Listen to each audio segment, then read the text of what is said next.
همه شب برای ستاره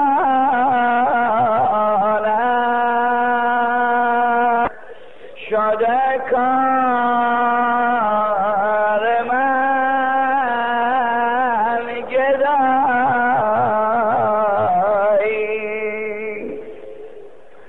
به خدا که این گدایی ندهم به پادشاهی. ای گدای مهدی به خدا که این گدایی ندهم به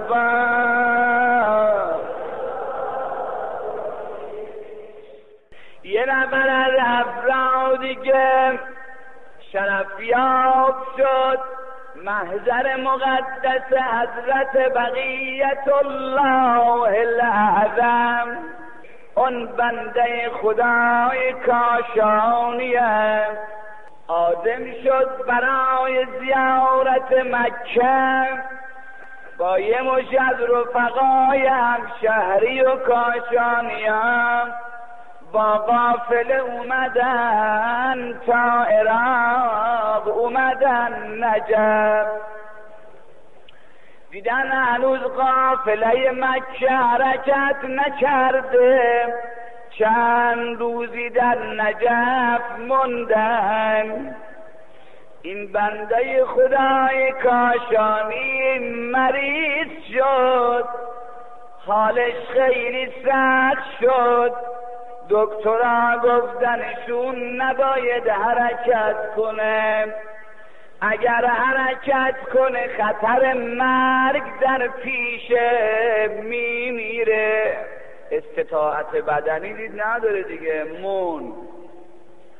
این بنده خدای کاشانی متحیر و سرگردان مون در نجف چه کنه.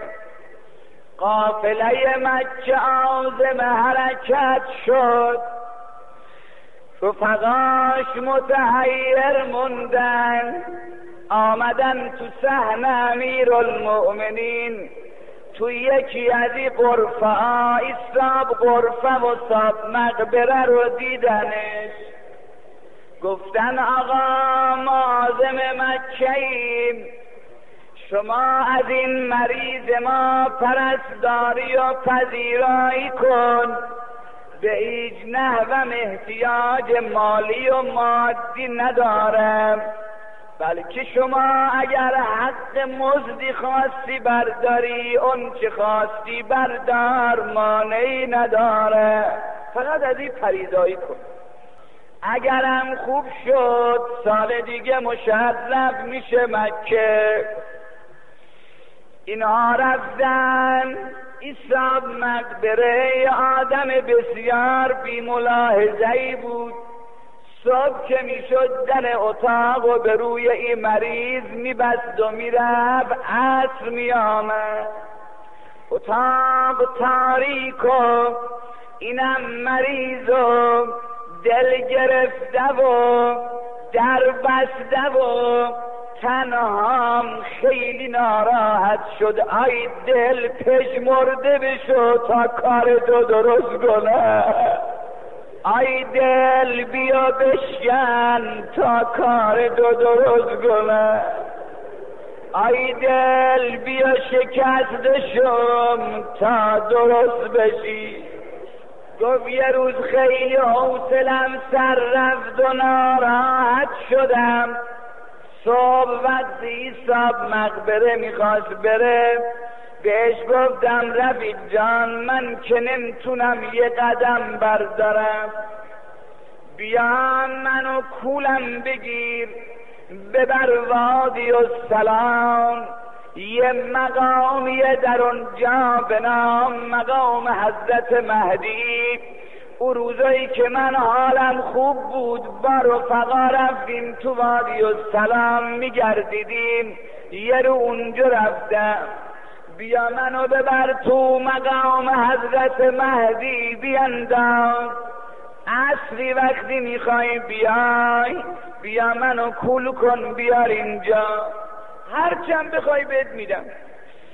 اینا کولش گرد آورد تو مقام حضرت مهدی، انداختش یه گوشه‌ای، قبایی داشت، قباشو تو آب شست و انداخت بالای درخت.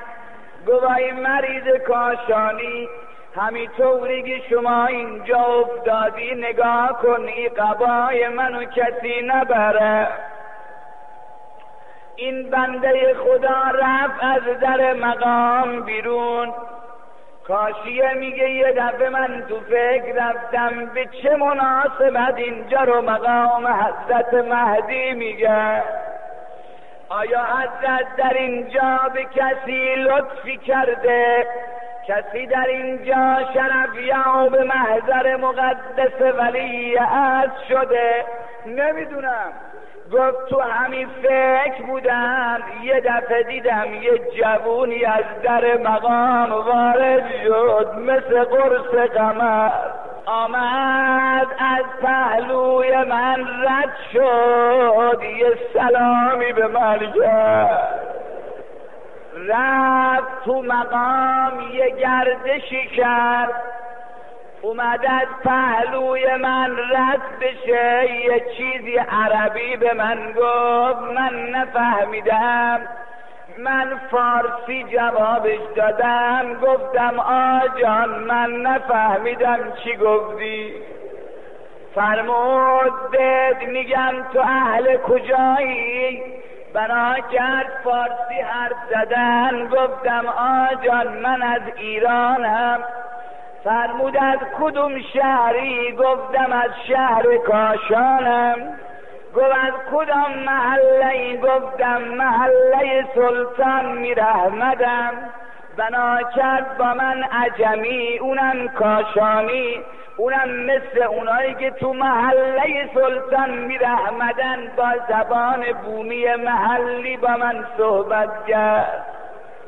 من یقین کردم ایشون کاشانیه، اومده اینجا لباس عربی پوشیده. به من گفت اینجا چی کار میکنی؟ گفتم آجان از قافله عقب مونده، مریض شدم، مبتلا شدم. فرمود انشاءالله حالت خوب میشه، اما امسال نمیتونی بری مکه، سال دیگه مشرف میشی.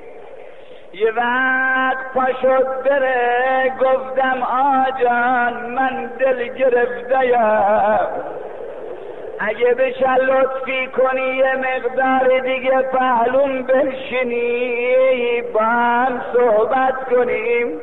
عجب بیان شیرینی داشت، عجب خوش مشرب بود، عجب خوش اخلاق و رؤوف بود. یه مقدار دیگه نشست رو زمین، باز پا شد بره. گفتم آجان به خدا خیلی دل گرفتم، اگر بشه لطفی کنی، کسی رو ندارم، من بی کسم، یه مقدار دیگه از من دلجویی کنی، یه مقدار دیگه نشست. مرتبه سوم پا شد بره، تقاضامو تکرار کردم آجان میشه لطفی کنی یه مقدار دیگه بنشینی؟ فرمود آخه من باید جای دیگه هم برم. یه دفعه دیدم این جوون عرب پا شد از در مقام بیرون رفت، بادی وزید و قبای رفیقم از بالا درخت افتید پایین. من پا شدم قباشو شستم، سر جاش انداختم، اومدم سر جام بخوابم. یه دفعه به خود اومدم، من که نمیتونستم پاشم، چطور یه دفعه پا شدم قباشو جزدم و سر جاش انداختم.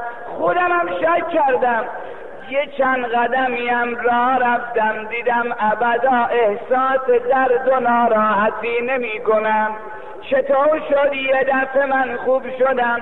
یه دفعه ذهنم منتقل شد، گفتم نکنه ای آقا مهدی فاطمه بود. اومد لطفی کرد و رفت، یا ابن الحسن، یا ابن الحسن، یا ابن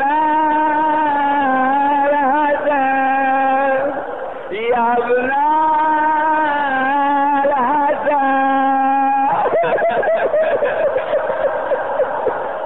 ای مریضا، ای مریض دارا، ای قرض دارا، ای گرفتارا، بهبه بهبه، یا صاحب الزمان، یا صاحب الزمان، یا صاحب الزمان، یا صاحب الزمان.